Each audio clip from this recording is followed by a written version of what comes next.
جب انسان باشعور زیادہ ہو پر بے عمل بھی اتنا ہی زیادہ ہو، اسے بھی استغفار زیادہ کرنا چاہیے۔ آپ میرے سمیت کسی بھی آدمی کو چھیڑیں گے نا تو دنیا اور مافیہا کی وہ باتیں کرے گا، لیکن جب اس کا عمل دیکھا جائے گا تو کچا سا، پلپلا سا، کمزور سا۔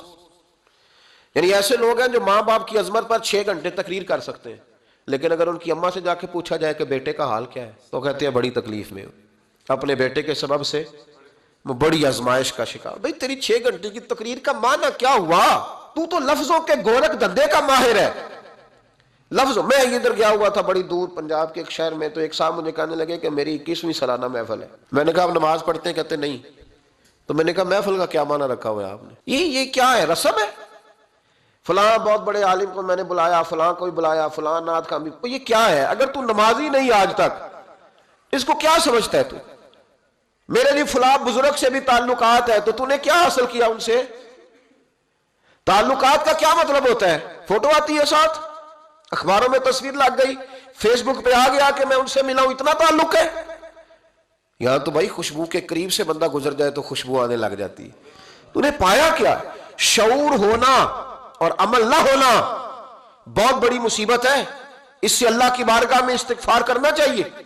یعنی انسان کو عقل ہو، پتہ ہو، خبر ہو، پر اس کے پاس دھلے کا عمل نہ ہو۔ اس کو 3400 حدیث آتی ہو کہ نماز نہ پڑھنے والے کی سزا یہ ہے، پھر بھی نہ پڑھے تو سزا ہے کہ نہیں اللہ کی طرف سے؟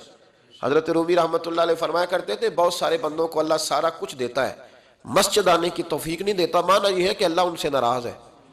وہ کہتے ہیں کہ میں بڑا سمارٹ ہوں۔ تو عقل ہونا اور عمل نہ ہونا، اس پر بھی استغفار کرنا چاہیے۔